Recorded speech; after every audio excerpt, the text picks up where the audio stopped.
Good morning po, sir. Hi, good morning. Yes, sir. Magandang umaga, sir. Good morning. Morning. We would like to talk lang po about the Sadyahatra Bangsamoro program. What is it about po ba talaga? Ito yung paglulunsad ng bagong programa ng gobyerno. Kaalinsunod na rin dun sa pinirmahang framework agreement noong October 15 last year. Kung saan gustong ipakita ng gobyerno na I think hindi lang siya interesado sa kapayapaan o makamtan ng kapayapaan bagkus niyang maglunsad na ng mga mahalagang programa. Maski na kumbaga umpisahan pa lang na bubuuin yung Transition Commission. Yes. At siguro magandang mensahe ito dahil ito kasi yung magkukumbinsi sa mga mamayang Moro at lalo-lalo yung mga MILF combatants at yung kanyang mga pamilya na hindi lang pala interesado ang gobyerno sa pagpirma ng kapayapaan bagkus ay gusto niyang ipakita sa pamagitan ng mga pagbigay ng serbisyo, mga benepisyo tulad ng nangyari kahapon, nagbigay ng PhilHealth, mga scholarship, lalong-lalo na sa grupo ng Moro Islamic Liberation Front. Sir, we understand yung mga beneficiaries ay pinili. No, hindi po basta-basta na parang lahat ng communities yung bibigyan natin. Pinili po ito. Paano po pinili exactly yung target na beneficiaries? Siguro, kumbaga, at this time, baka binigyan talaga ng priority yung mga nangangailangan na kaanib ng Moro Islamic Liberation Front. Naalala lang natin na baka sa mga susunod na programa ng gobyerno, maglulunsad din ng ibang mga pagbibigay ng serbisyo na hindi lang sa miyembro ng o mga pamilya ng mga commanders ng MILF, malamang pati na rin sa mga ibang komunidad ng Muslim community. Kasi nga, kung hindi gawing ganun, para bang ang nangyari kahapon ay it's just an affair between the government and the Moro Islamic Liberation Front. And I think that should not be the case. Alright. It should be an affair of the whole Bangsamoro. Opo, sir, syempre, di ba namigay din po sila aside from yung mga PhilHealth and yung mga scholarships, pati yung mga services and trainings po for livelihood na projects po. Was this like announced lang na they would provide this? With I think in the long term, baka papasukin na rin yan. Okay. Kasi very symbolic yung nangyari kahapon dahil unang-una ginawa ito sa pamamagitan ng tulong ng Bangsamoro Management Leadership Institute. Ito kasi yung isa sa mga napagkasunduan na itatatag ng gobyerno na kung saan magbibigay siya ng training sa mga kabataang Muslim. At para kumbaga yun yung magiging instrumento that they will be ready to perform their tasks in nation building, particularly in that area. So malamang sa mga darating na panahon siguro, i-diversify ng gobyerno yung kanyang mga binibigay na serbisyo dyan sa area niya. Actually, yun nga, I was, nung una ko siyang nabasa, yung grants, scholarships, no, PhilHealth, all of these are good, no, and well. Pero I was thinking, hindi ba, sir, yung problema rin ay nasa facilities din? Kasi, for example, kung may PhilHealth ka, wala namang clinic doon mismo, di ba, or hospital. Totoo. Diba? So baka hindi rin to ganun ka useful. For them, yes. And is this, what are your thoughts on this, sir? I think klaro yung statement ni Secretary Deles kahapon na kumbaga isa lang to o umpisa lang ito ng mga initiative ng Malacanang. Katunayan, JC, ay itong mga ganitong gawain ay dapat ginagawa ito ng LGU at ng mismong Autonomous Region of Muslim Mindanao. At malamang ginagawa naman nila pero kumbaga wala lang coherence, wala lang convergence, kaya masyadong hindi nararamdaman ng mga taga ron o kung hindi masyadong na-project ng maayos ng gobyerno o kaya ng media. But then siguro parang napansin nila na kailangan ng talagang maramdaman. Kaya mismong opisina na ng Pangulo ng OPAP, ng Office of the Presidential Assistant on the Peace Process, ang nanguna para ilunsad itong bagong programa ng Sadya Hitra Bangsamoro. Sir, ano naman po yung tingin niyo na parang yung yung reception po syempre nung mga tao doon, like did they feel that it was really there was sincerity in the act of helping, na it's not just about just going yung syempre hindi lang tungkol dun sa peace na mga pagpipirma ng whatever, talagang yung totoong gusto po talaga naramdaman po kaya ng mga tao yun doon? Alam mo, ang psychology naman ng mga taga ron, pagka tulong yan, siyempre, parang bukas kamay nilang tatanggapin yan, ano? But then, if you look at yung framing ng peace environment sa Mindanao, para bang hindi naman totally ganun kagandahan. Kasi you have what happened yesterday, ano, yung Ceremonial launching. yung launching. But then, just few days ago, alam naman natin yung madugong bakbakan dyan sa, Yun nga sa po, Cebu, opo. ano? Yun ang sinasabi natin, na dapat when we conceive a peace process, it has very comprehensive and very inclusive. Maski na sinasabi natin na mayroong talagang kahirapan para pagsamahin yung mga iba't ibang grupo dyan dahil malalim yung dynamics ng problema dyan sa Mindanao. But then siguro hindi dahilan yun para kumbaga hindi lawakan ng gobyerno yung kanyang engagement. Dahil alam naman natin na kung hindi mo talagang naisama yan, yung mga iba't ibang grupo sa pangmalawakang pangkapayapaan, ay hindi magtatagal, magkakaroon din ng problema dahil uusbong din o kaya maglulunsad din sila ng pinabagong rebelyon laban sa pamahalaan.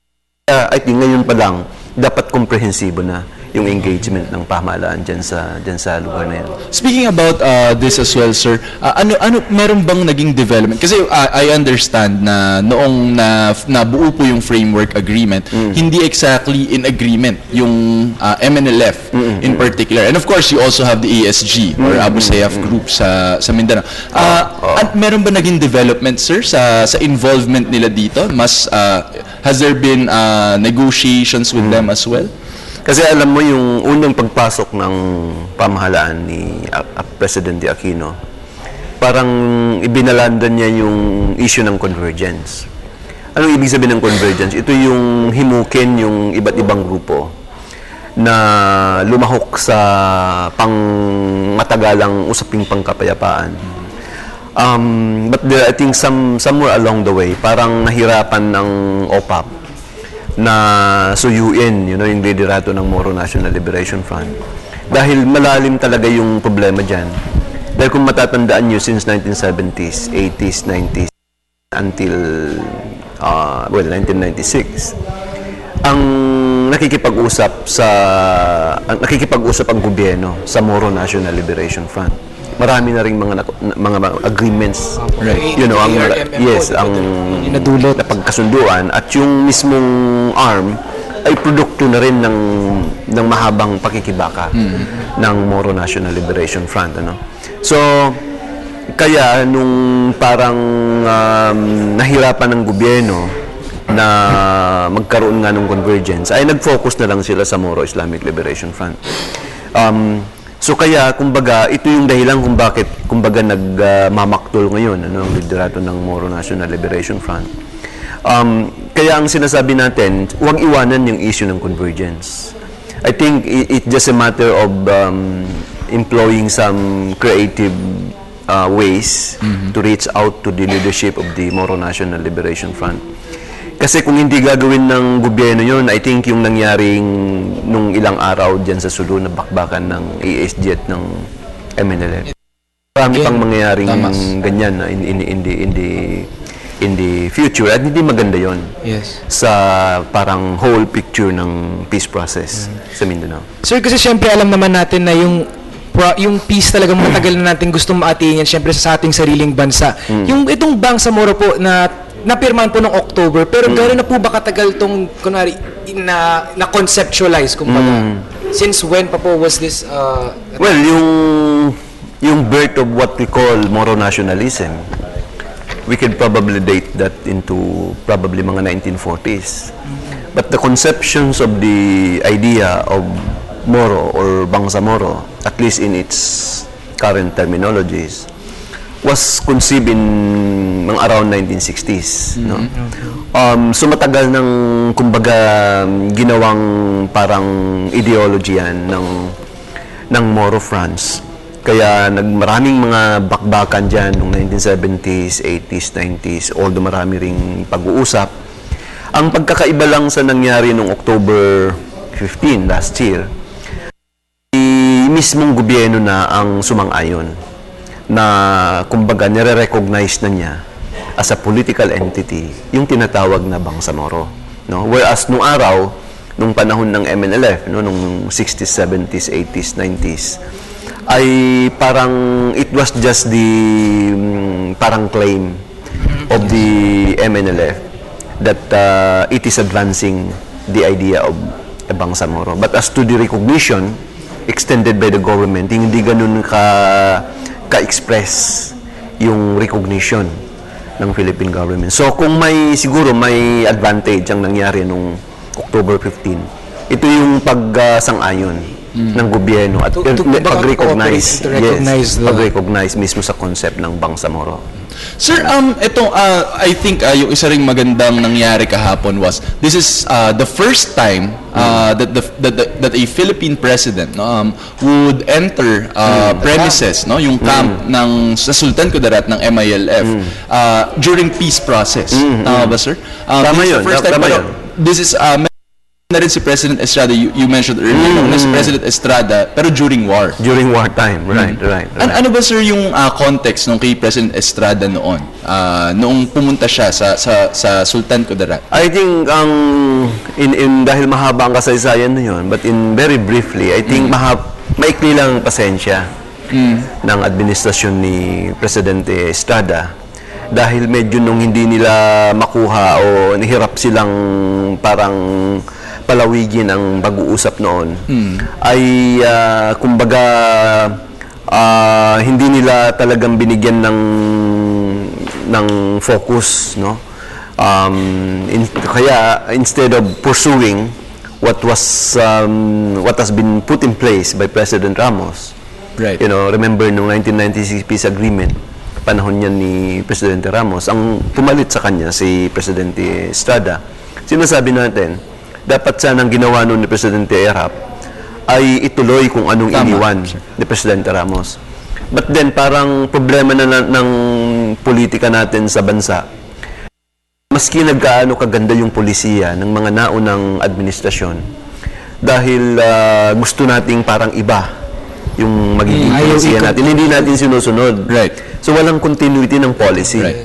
So, kumbaga, naapektuhan yung pattern or trajectory ng peace process, nagiging very erratic.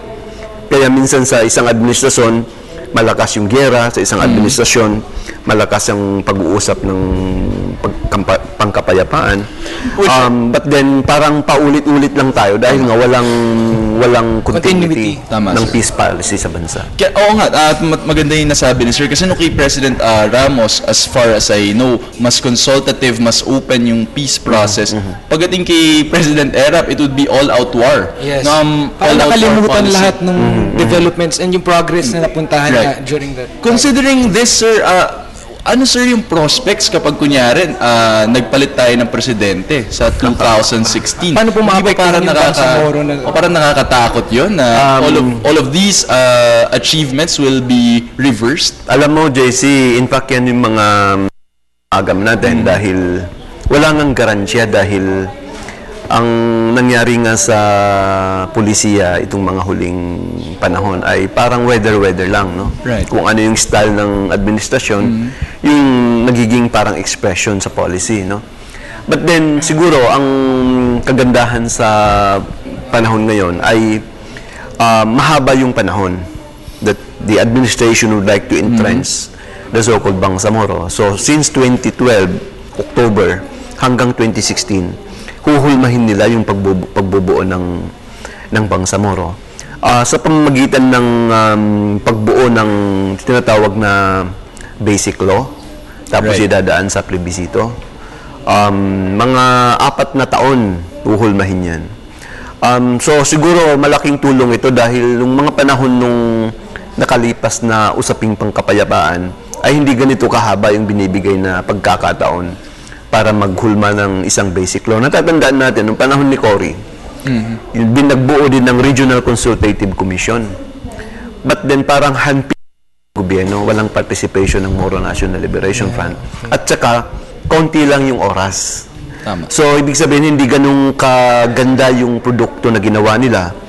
Tapos, by that time, ang Moro National Liberation Front ay umurong na, hindi na nag-participate. So, it was a unilateral move by the Philippine government.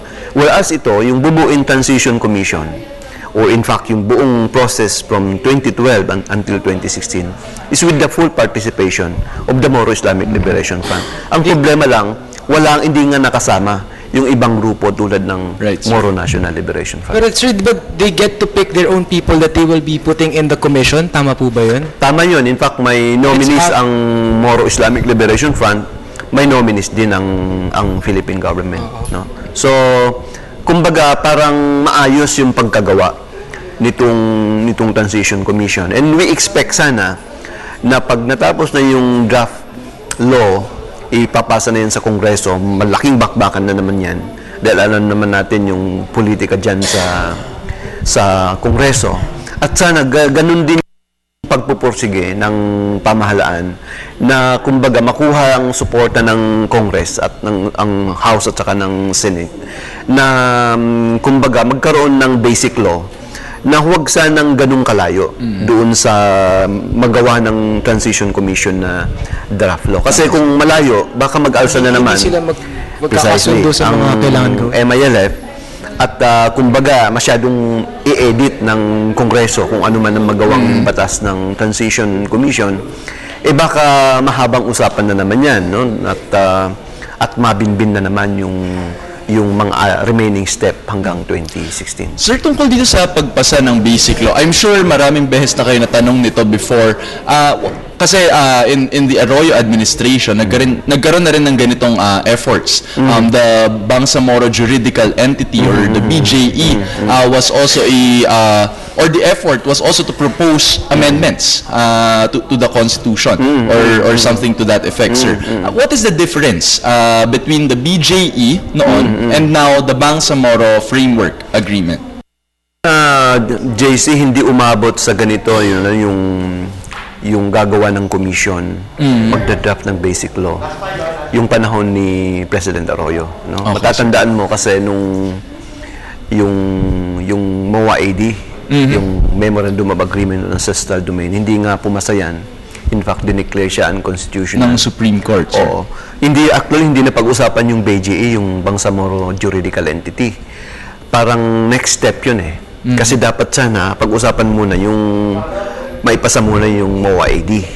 Nung dineclare na ang constitutional, hindi na nga napag-usapan yung pag-uusap dun sa Bangsamoro Juridical Entity. Nung pagkakaiba rito ay I think mas ginawang simple. Kasi nga, parang masyadong legalistic yung so-called Bangsamoro Juridical Entity. Siguro mga abogado lang nakakaintindi. Whereas itong ginawa ngayon, Bangsamoro na lang. Right. Well, hindi pa natin alam kung anong klaseng Bangsamoro yan. Is it a Bangsamoro government? Tama. Is it a Bangsamoro autonomous government? A federal government? A parliamentary? A ministerial government? Basta Bangsamoro. So I think malaking bakbakan talaga ito pagdating sa Kongreso. So, would you say na as of now, it's still very vague on anong klase pong Bangsamoro? Like sabi niyo, parang wala pa po siyang clear na path na pupuntahan po or na talagang, wala pa siyang direction as of now. So talaga, tingin niyo po, gaano po ba katagal bago po like maka-choose or masabi kung alin po dito yung gagawing ano? Hindi naman siguro dahil nga hindi mo ma-resolve yung question ng itong appropriateness ng term na ikakabit dyan sa Bangsamoro. But then, alam naman siguro ng panels kasi may mga steps ginawa sila. Unang-una rito, yung parang detalye ng framework agreement ay sineparate nila dun sa mismong body ng agreement. Kasi may ginagawa sila ngayong yung tinatawag na annexes on wealth sharing, on transition, on intergovernmental relation. So, nandito yung detalye. So, kasi tayo nagmamatsyag din kailan ba talaga ilalabas itong mga annexes dahil nandun ang detalye Tama. ng Tama, framework sir. agreement. So malalaman natin yan kung nga bang ma-address yung mga tanong natin dun mismo sa annexes. Dahil yung annex kasi dapat magkaroon muna nito bago mabuo yung transition. Dahil ang gagawin ng transition nakabase sa mga annexes. So siguro in few days time, pag lumabas na yung annex at saka nabuo na yung commission, lalong liliwanag sa atin kung ano yung mga detalye tungkol dito sa concept ng Bangsamoro. Actually, malaki yung tiwala ko doon sa pag-ayos ng batas or ng basic law eventually para sa isang Bangsamoro Framework Agreement. Particularly dahil yung nag-head-on nito ay, isa sa mga nag-head-on nito ay si former Dean, now Justice Marvic Leon. What do you think, sir, is the participation of Justice Marvic Leon? Or how important How is his... big of a role did he play po in the drafting and the signing siguro of this bank po? Well, I think napaka-mahalaga no, yung ginampanan ni Dean Leonin nung araw. Dahil kasi, by the way, siguro hindi alam ito ng mga ating manonood. Bago pa man kasi naging chairman ng peace panel si Justice Leon? si Justice Leonin. Natatandaan natin, nag-hold sila ng parang consortium of universities. Nakaka-attend tayo ng mga initial meetings kung saan ang agenda doon sa consortium of universities to help the peace process is kung paanong makatulong yung mga academic institutions in the forging of a lasting peace in Mindanao. Siguro naka-attend tayo ng mga 2-3 meetings noon. So, kumbaga, alam na ni Dean Leon in that time yung mga problema na hinarap nung panels nung panahon ni Presidente Arroyo. Kaya siguro nung on-offer sa kanya kung pwede siya maging chairman ng peace panel ng Philippine government, ay hindi siyang tanggapin ito. Dahil kumbaga may background na siya kung ano yung problema dyan sa Mindanao. And by the way, isang mahalagang punto pa, Leonin I think comes from Cordillera. So medyo ang puso niya na sa mga indigenous people. Wow, okay. This is something very close to him din. Yes, in fact, I think ang specialty niya is more on mga indigenous rights, etc. So medyo nakatulong yun. Kasi kumbaga prepared na siya dun sa gagawin niyang role as chairman ng GPH Peace Panel. Alright, maraming salamat, Professor Wadi. That was Professor Wadi of the Institute of Islamic Studies in UP Diliman. Thank you so much, sir. And Thank you. we really hope for the best of luck. We're all with optimistic of the naman po efforts. Kasi talagang gusto natin ng peace talaga. Attainable peace and sustainable syempre in our country. Right.